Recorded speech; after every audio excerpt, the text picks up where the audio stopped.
पवार साहेब माझ्याकडे आले होते. ते पप्पांचे अगदी खास मित्र. प्रत्येक वाढदिवसाला प्रत्येक प्रोग्रामला इसाक मुजावर बरोबर असायचे. ते म्हणाले पप्पांवर आपल्या पप्पांवरती पण पप्पाच म्हणायचे. पप्पांवर एक पिक्चर बनतंय, आपल्याला स्टोरी बनवायची. मला बनवूया ना, पण कोण बनवतंय? बोलले डॉक्टर बाबरे. म्हणलो डॉक्टर साहेब पिक्चर बनवत आहे आता नाही बघत, आपण त्याला भेटून येऊया.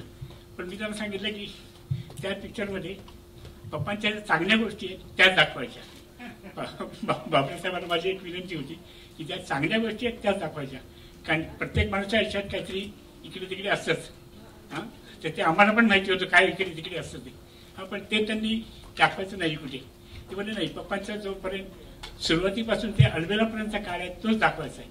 मी म्हणून त्याच्यात तुम्हाला 100 आठवणी देतो आम्ही, मी आणि इसाकबाई. माझ्या पप्पांची जी काही आठवणी होत्या, जी काही आठवणी त्या सगळ्या या एक अल्बेलामध्ये आलेल्या आहेत. आणि छान छान छान छान छान बनवलं पिक्चर. मराठी माणूस हिंदी इंडस्ट्रीचा बादशाह झाला आणि त्या बादशाहची ऍक्टिंग का होईना मला करायला मिळाली हे माझं सौभाग्य मी समजतो.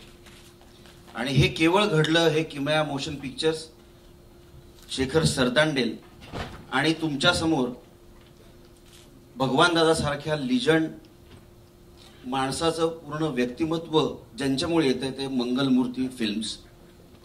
या सगळ्यांचे आभार मानणं यासाठी महत्वाचं मला वाटतं की जर समजा हे सगळे नसते तर भगवान दादांची गाणी हळूहळू हळूहळू कुठेतरी लोप पावत गेली असती.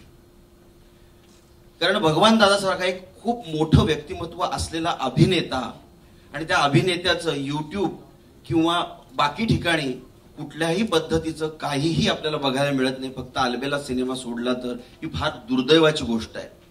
आणि मला असं वाटतं की हा जो सिनेमा आहे हा सिनेमा एक अल्बेला जेव्हा पुन्हा एकदा लोकांसमोर येईल तेव्हा भगवान दादा काय होते ते, भगवान आबाजी पालव नावाचा एक मुलगा जो होता त्या मुलाचा भगवान दादा कसा झाला हे लोकांपर्यंत येईल. भगवान दादा सिनेमा करत असताना खरं तर मला खूप टेन्शन आलं होतं. याचं कारण असं की मी जेव्हा लहान होतो तेव्हापासून फक्त भगवान दादांचं गाणं ऐकत होतो, शोला जो भडके किंवा भोली सूरत दिल के खोटे. पण मला भगवान दादांविषयी फारसं बघायला कधी मिळालं नाही.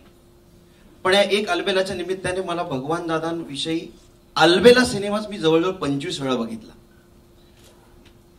आता भगवान दादा मला उभे करायचे होते पण मला भगवान दादांविषयी माहिती देणार असं कोणीच नव्हतं किंवा मला तसं कोणी भेटत नव्हते. माझा दुर्दैव समजेल मी. पण म्हणजे मला आता भगवान दादा हे काल्पनिक स्वरूपातनं किंवा अभ्यास करून मला उभे करायचे होते. आणि हे मी करू शकलो हे केवळ भगवान दादांचा आशीर्वादच, अदरवाईज मी करू शकलो नसतो.